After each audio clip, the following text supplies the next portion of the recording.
ए भैया, हम भोजपुरी गायक उमेश चक्रवर्ती आप लोगन के बीच एगो बप्पा के प्रचार गीत भेजतानी। हमें आशा ना पूरा विश्वास बा आप लोगन के जरूर पसंद आई और बप्पा के सपोर्ट करी, ज्यादा से ज्यादा वोट करी और बहन मायावती के भारी मतों से विजयी बनाई। आवता 2022 सबे मूड बनाला हो, जाके घरे घरे भैया तू सबके जनाला हो।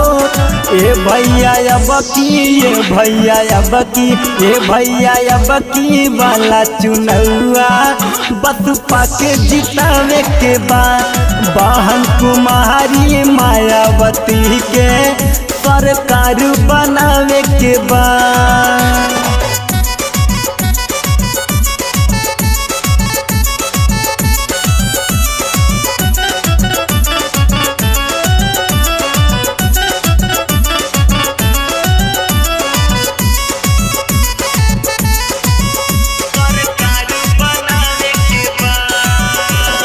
कितना देखा दसवा में अपने आइल बड़ा परेशानिया बा, अंगूठा छाप सब नेता बनल बा, इहे यूपी के कहनिया बा कि मिल के हमनी लोगन के हाथ हमें पड़ी शासन माया बहिनी के बली हवे पड़ी।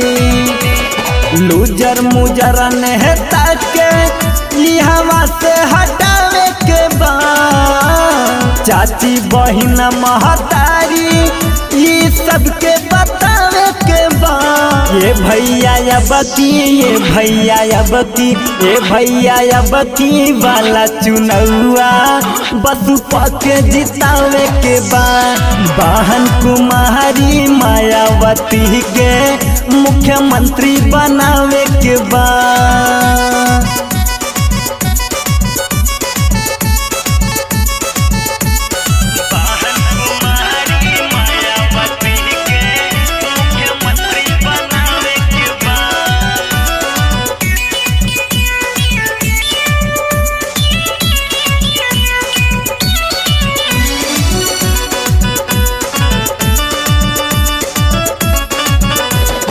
यूपी से लेके संसद भवन तक मायावती के ले जावे पड़ी, लागी हो भैया जितना ही ताकत 2022 में लगावे पड़ी। नहता देश के शासनवा सहबा बिक जाई हो, खाली निरोधन गौरी बन के चिता जाली हो। हाथ से हाथ मिलाला एकजुट बनाला हो, आई बहन माया जी फॉर्मूला बनाला हो।